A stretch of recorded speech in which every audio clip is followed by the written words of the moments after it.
Grimgor's death at Saber Mountain emboldens the Chaos Dwarves. They part ways with Kolek and strike as hard and as fast as they can across the entire Dark Lands, with none seemingly able to stop them. In desperation, a group of leaders gather to try and stem the tide. Prince Imrik with the might of Calador behind him, Tretch Craventail of the Ratmen, and Helman Ghorst of the Vampire Counts form an uneasy, and dare I say it, completely mad alliance.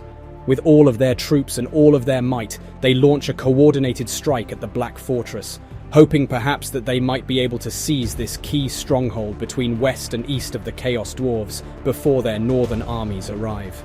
But the Ashen, commander of the south, is not impressed. He rallies his legion and strikes hard and fast, looking to annihilate his enemies in one single blow. So it shall be that the fate of the Darklands shall be decided here, beneath the walls of the Black Fortress itself.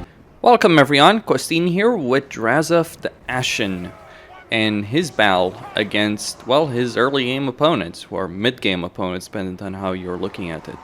Tretch, Imrik, and Ghorst. You are going to have to fight all of these guys. Maybe not all at once in a battle like this, but you're certainly going to have to fight all of them based on the starting position he has in both Realms of Chaos and Immortal Empires. This is based on the information Creative Assembly has made publicly available. Hell, we saw in his campaign preview that he fought both Tretch and Imrik, and he had already defeated Ghorst. So this scenario is basically, what if they all allied together and try and kill you on the field of battle? Well, you probably killed them earlier. Now this is a fairly elite army, but we do have some chaff over there, of course, as well. Some Orc laborers, some Chaos Dwarf warriors, of course, but mainly laborers. These are the middle section of the army. They'll do a decent enough job. The sneaky gits, the blunderbuss is over here. Now I personally have Infernal Guard. These guys are quite a bit more powerful, though I could have given them some great weapons, I suppose. But yeah, pretty damn good melee stats. Obviously have Contempt, Fire Resistance, and Charge Bonus versus the Large. And we also have the Granite Guard, the Chaos Dwarf Blunderbuss Regiment of Renown.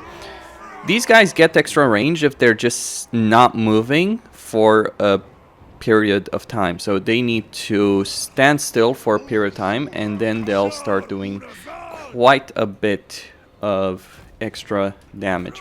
Now, I also have these two regiments of renowned wolves, these wolf boys, but these aren't your regular wolf boys, no. Their melee stats are really good. They've got plenty of ammunition, plenty of range, flammable attacks, and 60 armor with a bronze shield. 60 armor on basically a light cavalry unit like this is pretty damn incredible. 80 armor is something like Imperial Knights have. So these guys are quite good in melee, and they're also quite good as skirmisher cav. I mean, their damage in melee is not going to be great, but that's not the purpose they serve. They're skirmisher cav with a decent amount of power. Then we have the Kadai Fireborn over here as well. These are basically fire demons, more or less, and they do behave like demons might expect. So when they lose HP, they start suffering. Then we have some artillery pieces. We have a magma cannon. When this thing hits almost as hard as Queen Bess. If it lands, it's pretty, well, not quite as Queen Bess, but still pretty damn hard. More like a hell cannon, I would say, though. It does struggle to actually get those shots off. It can be pretty slow, though. You do have the ability with these Chaos Dwarf vehicles to get something to track them down. Like our Demon, I believe, has that ability. Then we have two Death Shrieker rocket launchers, basically, which are switched in Death Shrieker rocket, though they have an anti-large situation as well. We have a Skull Cracker over here, with respect to this, and this does certainly have a great deal of power, but I'm curious, how do I attach it to Uncharted? Because it seems like it might have that ability, but I just don't know about it. Anyway, and I also have an Infernal Castellan, which, yep, he's got some buffs over here. He's actually pretty decent in melee, and he gives affected allies in range, melee flaming attacks, sundered armor, and of course a huge melee attack benefit. Gonna be pretty useful in that section of the battlefield. So these guys over here, We're gonna try and keep this entire flank of the enemy in check. There are some Fireborn over here, as well as a unit of Dragon Princes. We do have a bunch of Skaven Slaves, zombies, Skaven Slave Slingers. So basically the way I designed the situation is Imrik brings the quality, Ghorst brings the meat shields, and Tretch, well, Tretch brings even more meat shields, though worthless ones in his particular case. We do have a Star Dragon over there. I've tried to keep the costs about even between them. I do also have Drazhoath on his mount, on his special mount.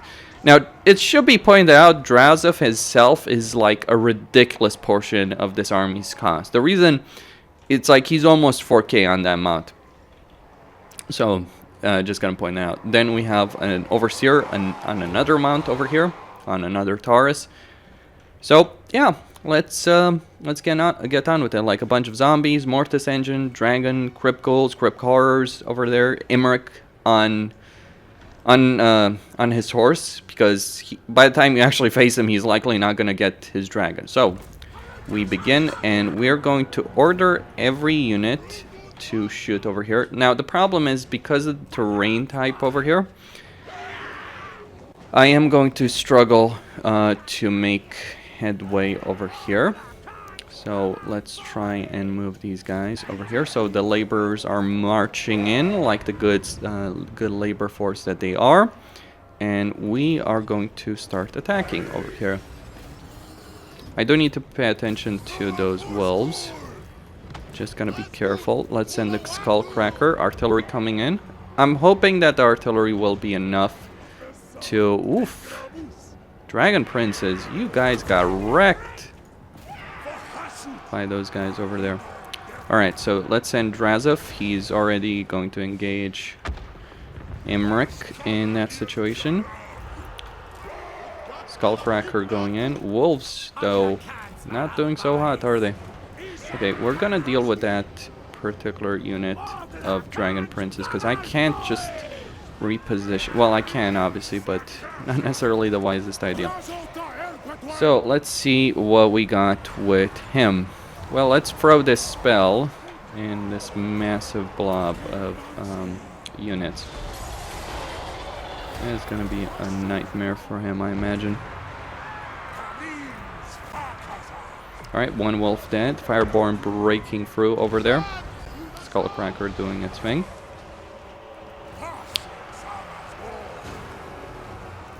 Okay.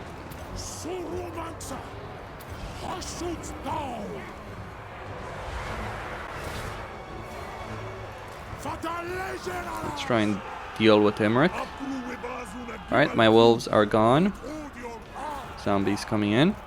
Infernal Guard holding the line. Artillery doing its thing over here. Yeah, my goal was for this flank to win, by the way.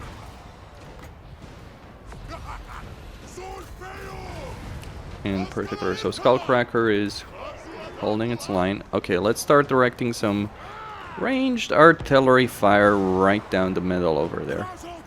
And try and kill Imrik. Or eliminate him from the battlefield. Chances that I'll actually be able to completely kill him is fairly low. So Clan Rat's almost breaking over there. This entire flank has collapsed, basically. The Skullcracker has dealt with the situation here. And we are going to get these fire glaives over here to help in this situation. Imrik just struggling to do anything on that side. Zombies going down over here.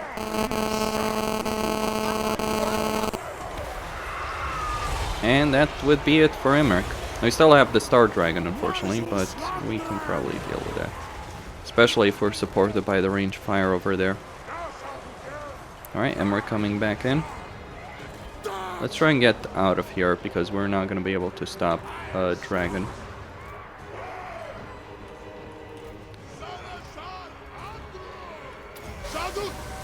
Alright, Storm Vermin are being held in check by that Skullcracker. That was its job. I did expect it to fulfill. Now, one of the things that's good about him is that he can fire, since he's mounted there, right? he can fire those projectiles, and he can do it pretty often. So Krupkar, a horse, Ghorst is holding check. Where is Tretch? I don't see Tretch. He ran away. Of course he ran away. He had to run away.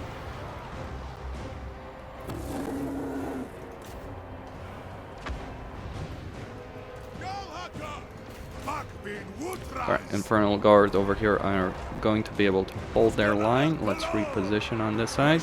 Try and take down Ghorst.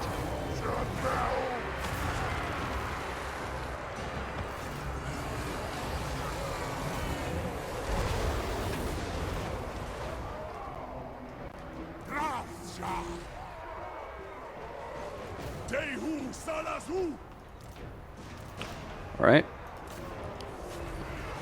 So Ghorst is gone. Good. So the Skaven are effective. Wait, this Tretch just dead. That would be a bit surprising, but...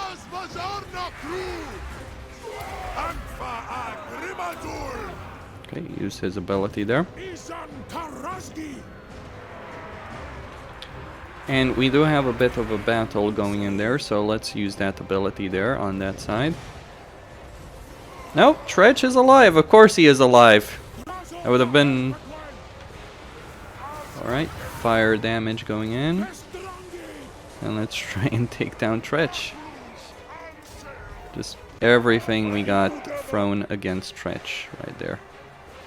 Imrik is retreating. He's probably finally broken.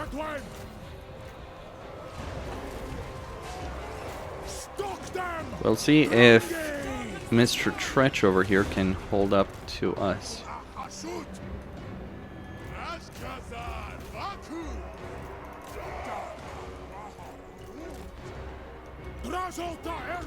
He might.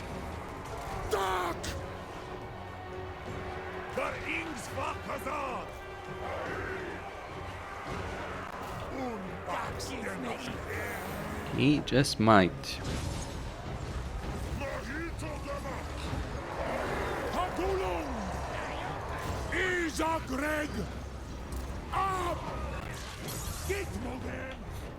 The last man standing, Tretch, Craventail. Imrik is basically gone, yeah. Let him go.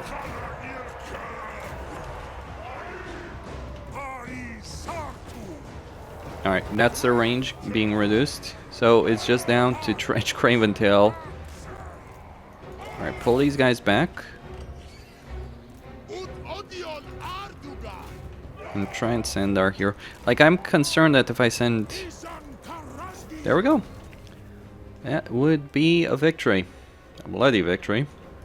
But most of my dead are, well, I lost a lot of green. But they died for a good cause, right? Bunch of zombies dead over here. Lots of laborers. What remains of...